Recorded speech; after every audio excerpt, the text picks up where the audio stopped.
In the town of Rica, winter arrived like a lock turning. The river iced over, the roofs whitened, and the streets grew so quiet that footsteps sounded like breaking glass. Lena Hryn, who worked nights at the care home, liked that kind of quiet. It asked nothing from her. It didn't remind her of the promises her husband had made before he left, or the voicemail her sister sent before disappearing. "Take Anya, please." Anya arrived with a small backpack and a stare too old for 9 years. She spoke little, ate fast, and slept with her shoes near the bed. Lena tried soup, cartoons, warmth, every simple remedy adults reach for. None of it reached Anya. The girl moved through the house as if she were already leaving. Behind Lena's house, near a broken birdbath, stood a small statue of the Virgin Mary. It was plain plaster, a faded blue cloak, hands together. Lena's grandmother had planted it there decades ago, saying, "She will stand with us when we cannot stand." Lena kept it because throwing it away felt like an insult to the dead. Belief wasn't the reason. Habit was. One night in February, the power failed during a storm. Wind slapped the siding. Branches scratched the windows. Lena lit a candle in a jar and set it on the kitchen table. Anya appeared in the doorway, hugging her elbows. "It's loud," Anya whispered. "Come here," Lena said, pulling back the blanket. Anya hesitated, then climbed into bed like a stray cat testing a hand. The storm raged. Lena listened to the girl's breathing, fast and shallow, and remembered her own childhood prayers, bargains whispered into darkness. Anya's voice came again, so small Lena almost missed it. "Mary, if you're real, make it quiet." The word struck Lena like a finger on a bruise. She wanted to correct her. She wanted to say storms don't negotiate. But the house creaked and the wind howled and Lena said nothing. And then, for a moment that made no sense, the storm eased. Not gone, just softened, as if someone had laid a palm over its mouth. In the morning, the yard was white with fresh snow. Lena stepped outside to check the fence line and stopped.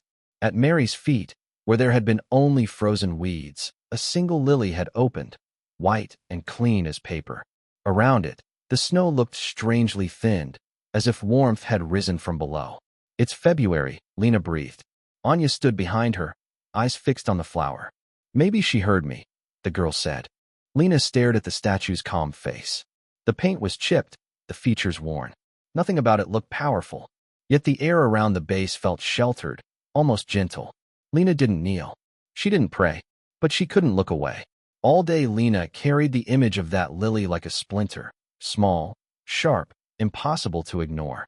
At work she changed sheets and told herself it was chance, a buried bulb, a squirrel's stash, a trick of timing. But Rica had no pipes in backyards, and the ground was frozen hard enough to bend shovel blades. At dusk the lily was still open, petals cupping the last light. A thin ring of dark earth surrounded it, unfrozen. Lena crouched and pressed her fingertips into the soil. It yielded, soft as spring. Anya watched from the porch. "Is she sad?" she asked. Lena looked up at Mary's worn face. The mouth was neither smile nor frown, only a quiet line. "She's peaceful," Lena said. Anya shook her head. "Peaceful people don't live here." That night Lena found Anya at the back window. The candle from the outage sat on the sill, lit. Outside, wind pushed snow against the fence, but the flame inside the jar stood straight. "If it goes out," Anya whispered, "it's like it's over." "Then we'll light it again," Lena said. "Promise. Promise." Later, Lena lay awake waiting for the world to correct itself, for the flower to wilt, for the soil to harden. But the house stayed quiet. Outside, the statue remained. And at its feet, winter held back its breath, for now. By the third morning the lily had not withered. Lena expected it to bow, to stain brown at the edges, to surrender to the same frost that gripped the fences and rooftops. Instead it stood brighter than before, petals wide and steady as if winter were nothing more than a rumor. The ring of dark soil around the statue had widened. It wasn't large, no more than a dinner plate, but it was undeniable. Snow stopped at its edge. Frost refused to settle there. Lena crouched again and pressed her palm flat against the earth. Warm, not hot, not steaming, just impossibly warmer than it had any right to be. She pulled her hand away quickly, glancing over her shoulder as though someone might accuse her of staging it. The yard was empty. Only the statue watched, hands folded in patient silence. At work, Lena moved through the care home like someone distracted by a distant sound. She adjusted blankets, checked medications, nodded at coworkers. But her thoughts returned again and again to the yard. When she returned home that evening, she saw footprints in the snow. Not hers. They curved carefully from the side gate toward the statue and back again. No disturbance to the lily. No broken petals.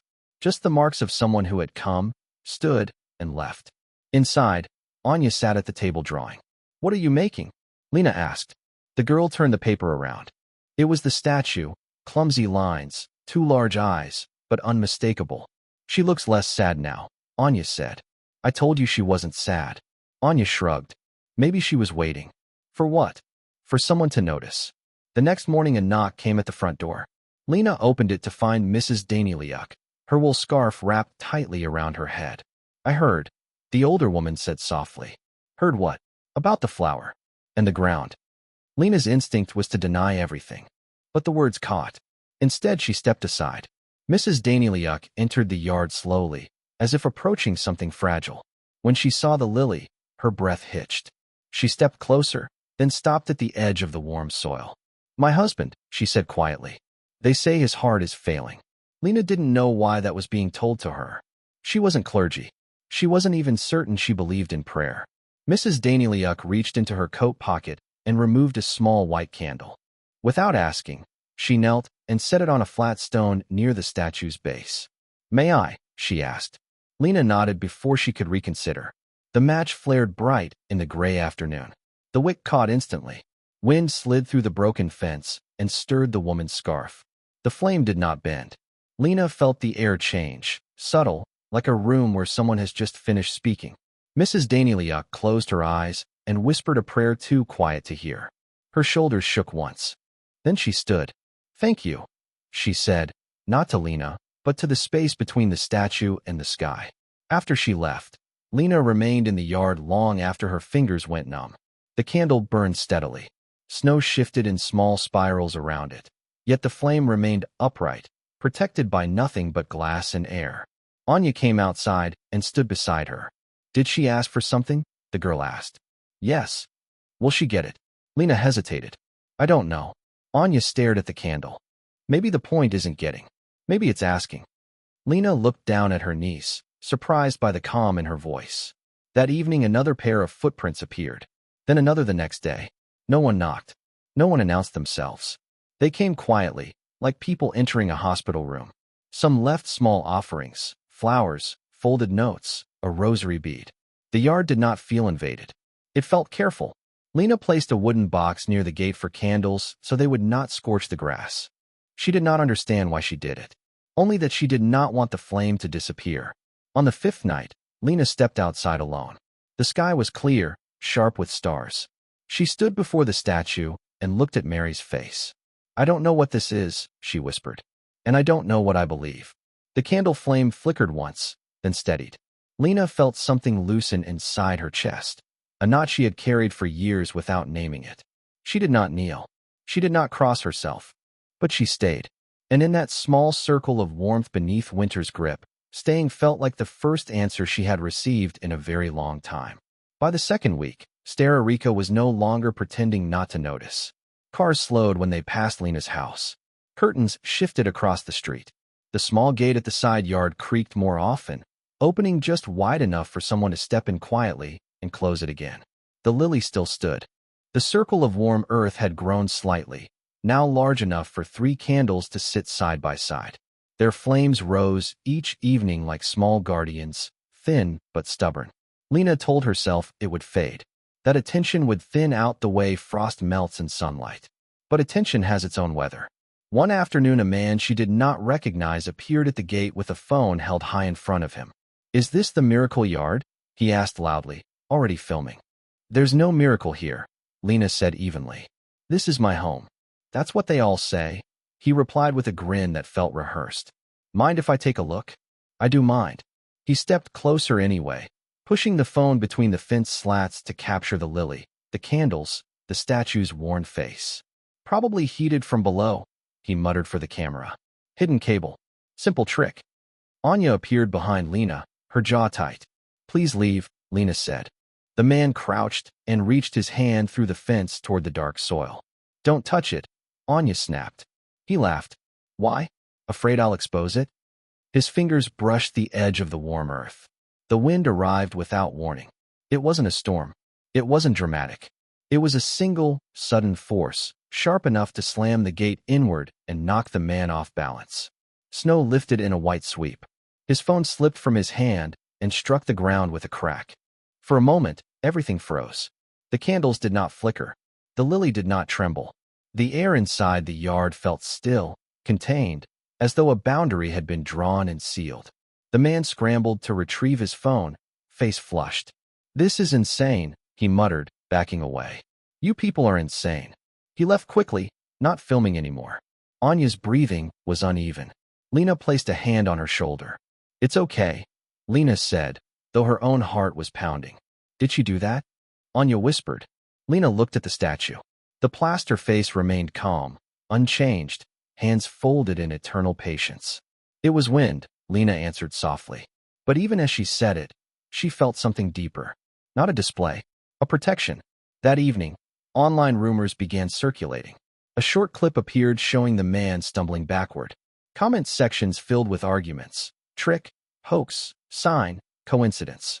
Strangers debated Lena's yard as if it were public property. The next day, a local reporter called. Do you claim this is an apparition of the Virgin Mary? The voice asked eagerly. I claim nothing, Lena replied. People are coming because they need somewhere to stand. And do you believe it's supernatural? Lena glanced at Anya, who was drawing the statue again at the kitchen table, adding careful detail to the folds of the cloak. I believe, Lena said slowly, that something is happening to people here. That night, Lena found a folded note beneath one of the candles. My wife is dying. If she hears, please help. The handwriting trembled across the paper. Lena carried the note inside and sat with it long after Anya had gone to bed. She felt the weight of expectations pressing against her walls. She stepped outside alone under a moon pale as bone. The yard was quiet. The warm circle remained. Lena knelt for the first time. I don't know if you are only plaster, she whispered. I don't know if this is coincidence or something else. But if there is mercy in this world, let it reach them. The wind moved softly through the trees. No voice answered. No light flared. But Lena did not feel alone in the silence. She remained kneeling long after the cold seeped into her knees. And somewhere in that stillness, she understood something new. Miracles do not always shout. Sometimes they draw a line. And sometimes that line is simply this: harm will not pass here. Spring did not arrive suddenly. It loosened winter one careful inch at a time. Snow thinned into gray slush. The river cracked open in narrow lines. The air no longer bit, it breathed. The lily finally bowed. Its white petals curled inward, edges softening into pale brown. Lena expected disappointment to follow, a sense that whatever had held the yard in quiet suspension was ending. But something else replaced it. Green shoots began rising around the statue's base. Ordinary plants. Possible plants. The circle of warm soil cooled gradually until it felt like every other patch of earth in Costa Rica. The warmth had not vanished. It had simply changed form. Visitors still came, but fewer now. The curious had moved on. What remained were the quiet ones. Mrs. Danieliuk returned one morning with tears shining on her cheeks. He woke up, she said breathlessly. Harold. He asked for tea. Lena felt her knees weaken slightly. That's wonderful. Maybe it was the doctors, the widow said.